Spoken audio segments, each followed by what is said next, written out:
बिस्मिल्लाहिर्रहमानिर्रहीम। अस्सलामुअलैकुम नाज़रीन। इस वक्त जो प्लान चल रहा है लंदन, उसमें पाकिस्तान की जो तकदीर है उसके फैसले हो रहे हैं।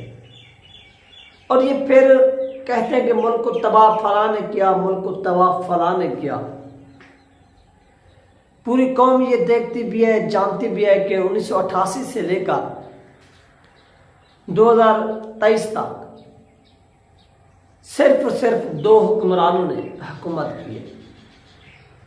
और पाकिस्तानी की जो तबाही हुई है और जो पाकिस्तान के अंदर इस वक्त सूरत हाल है, इसके जिम्मेदार भी सिर्फ और सिर्फ ये दो पार्टियां हैं। 88 से लेकर 2023 तक। और इसमें एस्टेब्लिशमेंट जो है वो भी मुलविस है, वो इसमें अपना अहम किरदार अदा करती है। और उन्हीं की मदद से ये इक़्तिदार में आते हैं और इक़्तिदार में आकर अपनी मनमानी करते हैं और मुल्क को लूटते हैं, लूट कर खा जाते हैं। और IMF से मुआशियत के नाम पर पैसे बटोरते हैं। अब नाज़रीन, यह खबर सामने है कि गुज़श्ता चंद दिनों से इस्तेहकाम पार्टी होगी, पीपल पार्टी, नून लीग और इनके जो इत्तेहादी हैं वो दुबई में मौजूद हैं।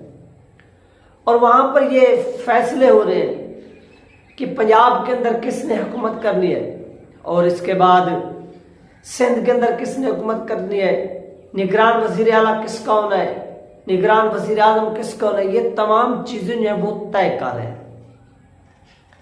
जब तमाम मामलात वो तय कर चुके हैं, तय कर रहे हैं, तो फिर इस इलेक्शन को करवाने का क्या फायदा।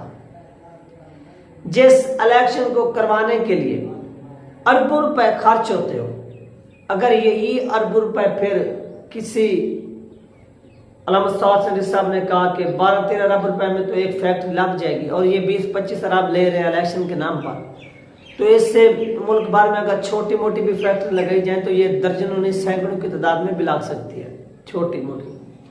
अगर यही पैसे गरीबों में तकसीम किए जाए तो पाकिस्तान के तकरीबन 1.5 से 2 करोड़ में ये 10-10 हज़ार रुपए की सूरत में भी जो है वो तकसीम डिवाइड हो सकती है। ऐसा नहीं हो रहा, बल्कि ये पैसे भी खाएंगे। एक इलेक्शन के नाम पर ड्रामा भी रचाया जाएगा और उस ड्रामे के बाद पाकिस्तान के अंदर दोबारा इन करप्ट हुक्मरानों को मुसल्लत भी किया जाएगा। ये नाइंसाफी है और इसके खिलाफ किसको खड़ा होना होगा। जब तक ये अवाम खड़ी नहीं होगी, याद रखिए, जब तक पाकिस्तान की जो अवाम है ये खड़ी नहीं होगी, जब तक ये स्टैंड नहीं लेगी इनके खिलाफ, जरदारी के खिलाफ, नवाज के खिलाफ, शहबाज के खिलाफ। और मैं उन भोली भाली अवाम से भी पूछना चाहता हूं कि जिसको आप जरदारी को लीडर समझते हो, आप नवाज शरीफ को लीडर समझते हो, उनसे पूछिए कि वो पाकिस्तान में ईद क्यों नहीं मनाई। ईद मनानी हो तो लंदन में मनाए, दुबई में मनाए, सऊदी अरेबिया में मनाए। अगर हुक्मरानी करनी हो तो फिर पाकिस्तान में करें। अब ये दौर चला गया है। अब ये गैरतमंद लोग जाग चुके हैं। अब ये गैरतमंद लोग ना एस्टैब्लिशमेंट का फैसला कबूल करेंगे कि जिसको एस्टैब्लिशमेंट चाहे वो मुसल्लत कर दे, चाहे वो पाकिस्तान का कितनी बड़ा गद्दार या दुश्मन क्यों ना हो, और जिसको एस्टैब्लिशमेंट चाहे उसको पाकिस्तान का सबसे बड़ा दुश्मन या गद्दार करार दे दे और कलदम कर दे। ये चीजें आप नाज़रीन नहीं चलने वाली। और इसी तरह से इन लोगों ने यह फैसला किया कि तहरीक लबैक पाकिस्तान को भी नुमाइंदगी तो देनी है। सिंध के अंदर इनकी नुमाइंदगी वाज़ेह तौर पर मौजूद है, 2-3 सीटें इन लोगों ने दी हैं। अब पंजाब के अंदर इन लोगों ने यह डिसाइड किया है कि हमने एक जो नशिस्त है और वो भी MPA की तहरीक लबैक पाकिस्तान को दे दी है।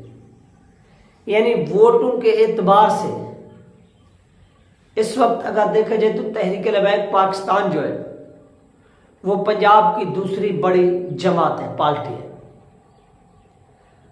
और इसने जो पिछली बार वोट हासिल किए वो आपको मालूम है। अगर उस हिसाब से देखा जाए तो इनकी 30 से ज्यादा नशिस्तें बनती थी, लेकिन इन लोगों ने उनको नशिस्तें नहीं दी।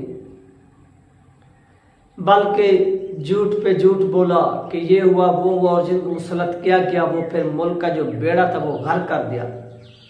अब ये वही एस्टेब्लिशमेंट ने इन चोरों को इकट्ठा किया हुआ है और इन चोरों के जरिए उन्होंने ये डिसाइड किया है कि इस बार जो इलेक्शन होने जा रहा है, हमने तहरीक लबैक पाकिस्तान को एक नशिस्त देनी है, वो भी पंजाब असम्बली की।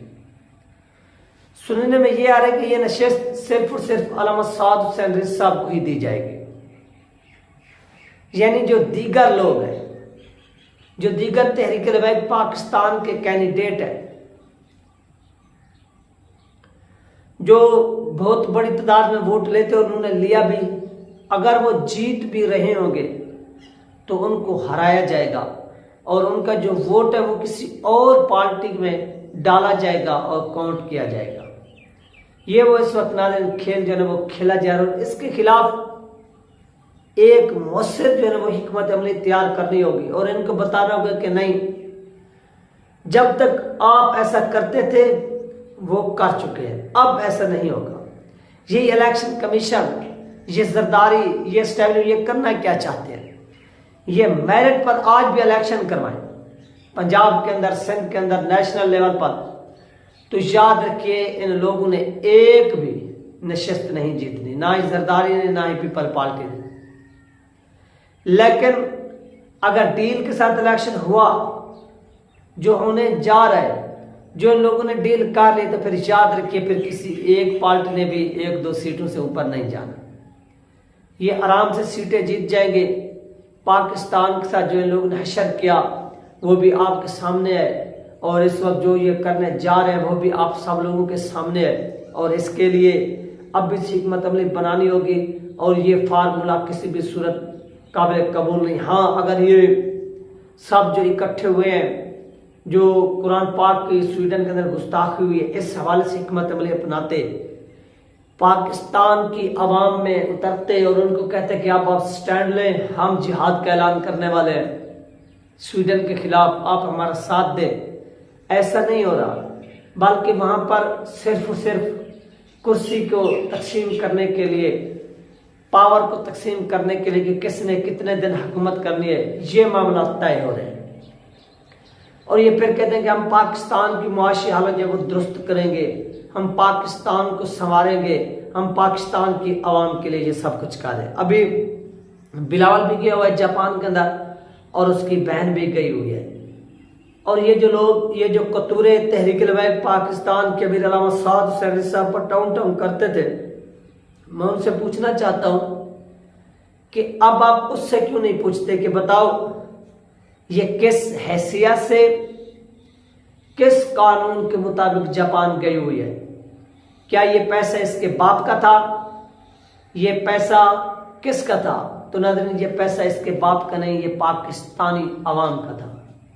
ये पैसा आपके बाप का था, ये पैसा मेरे बाप का था, जिस पैसे के जरिए ये जापान गई है। जो आप लोग टैक्स देते हैं, जो हम लोग टैक्स देते हैं, उन टैक्सों से ये पैसा लेकर वहां पर पहुंचे और ये पाकिस्तान की आवाम को गुलाम समझते हैं और पाकिस्तान की आवाम को इन गुलामी की जंजीरों को तोड़ना होगा और इस बुसीदा निज़ाम को गिराना होगा। अगर यही निज़ाम रहा और इसी निज़ाम के अंडर अगर आप कोशिश करते हैं तो ये नामुमकिन है। सबसे पहले इस निज़ाम को ही तोड़ना पड़ेगा, गिराना पड़ेगा।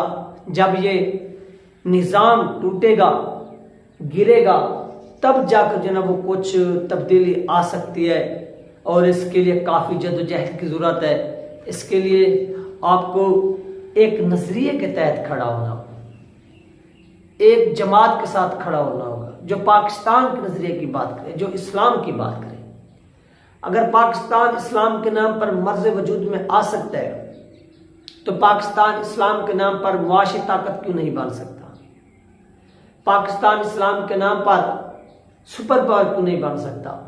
बन सकते, सिर्फ सिर्फ इस्लाम के नाम। फिर आप इस्लाम का नाम लेने वालों के साथ खड़े हो जो पाकिस्तान के अंदर निज़ाम मुस्तफ़ा कायम करना चाहते हैं, पाकिस्तान को संवारना चाहते हैं, ना कि उन चोरों के साथ जो चोर इस वक्त पाकिस्तान की तकदीर का फैसला करने जा रहे हैं उनके साथ। बल्कि उनके खिलाफ जितनी हो सके आप कंपेन चलाएं, इनकी जो असलियत है वो कौम के सामने रखें, ताकि कौम के अंदर भी आगाही पैदा हो, कौम के अंदर भी शऊर आए।